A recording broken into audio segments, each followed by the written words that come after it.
let's make sure we send it out fairly with the first vaccine. That's our goal. And we're joined by some special guests today. It's a pleasure to have them with us. We have Congressman Hakeem Jeffries, who needs no introduction in this state. Pleasure to be with Congressmember Karen Bass. Good to see you, Karen. That's our West Coast champion.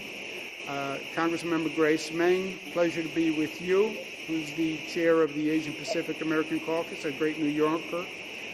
Congressman Castro, pleasure to be with you, who's the chairman of the Congressional Hispanic Caucus. And we have Congressmember Deb Haaland from the great state of New Mexico. I'll speak to this issue and for pushing it forward in Washington, because we want to make sure we correct the injustice, and working together we can do just that. Let me turn it over to Congressman Hakeem Jeffries, who's been spearheading this effort and partnering with us. Congressman Jeffries, thank you so much for being here, and thank you for helping assemble today. Well, good afternoon, Governor. First of all, thank you for your tremendous leadership here in New York State throughout this pandemic, and of course, in your capacity as the chair of the National Governors Association, all that you've done to address these important issues on the public health side and economic side throughout the nation. It's great to be joined by an all-star lineup of my colleagues in government, in the House, really a congressional dream team. And they have done so much for the caucus, the Congress, and the country. Only Andrew Cuomo could assemble such a great team outside of the halls of Congress. And so this is a critical issue for us.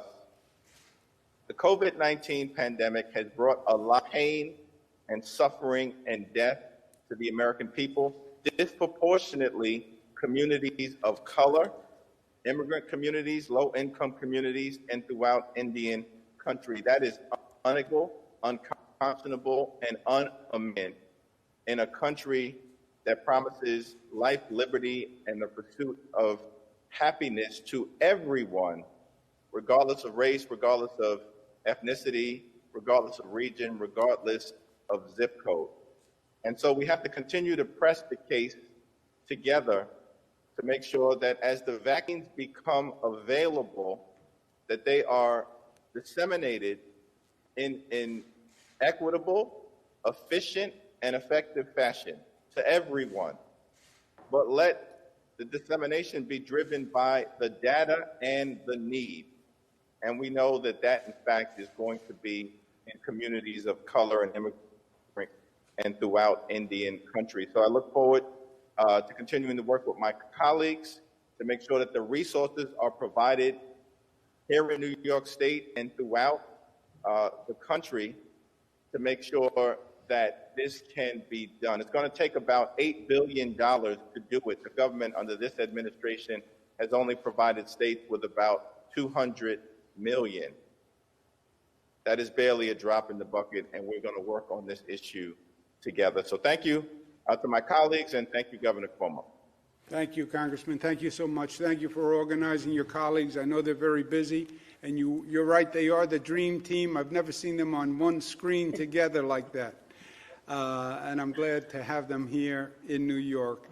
Let's go to Congresswoman Karen Bass, who's the chair of the Congressional Black Caucus, and she is just a superstar for all of us, and she's fighting the good fight, and she's winning.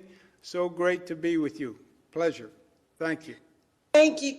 Thank you so much, Governor. And let me just join in and thank you for your tremendous leadership. I certainly haven't had a chance to speak to you, but the way you handled New York State and educated the entire nation at the beginning of the pandemic was just stellar leadership, and we are all very grateful to you for that. As we all know, the way COVID has impacted communities of color has been devastating. And one of the things that's the most devastating is that we really don't know all of the impact, because this administration has to really file the data and to disseminate the data.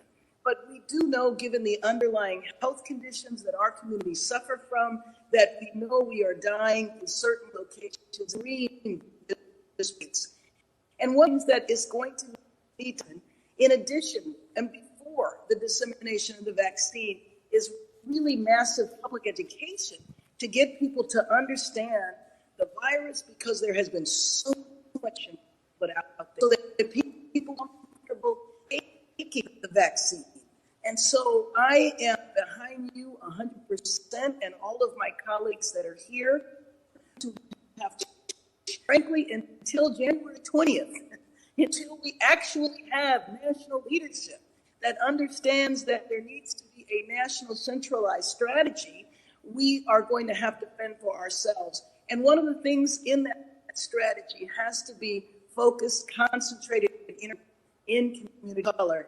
And so we need to do everything we can to make sure we have state and local funding, but to make sure that we have all of the money that is needed for vaccine distribution. And we need to think of our frontline workers as being first and foremost in that line. So thank you very much for inviting here today, ongoing leadership. Thank you. Thank you so much, Congressmember. Thank you, and keep up the good fight. We're going to get there together. We have New York's own Congressmember Grace Meng, who is also the chair of the Asian Pacific American Caucus. So good to be with you, Grace. Thank you. Thank you, Governor Cuomo. It's great to be here with you. Do you hear this? Here in New York and across the country. Your efforts have been such a model for other states, and I commend and thank you for all your tireless work to help Americans combat this pandemic. I think during this past year of uncertainty and lack of sometimes accurate information nationally, I can speak for many of my colleagues and their constituents that your updates daily and weekly have provided a very important and reliable source of information and helping us to save lives.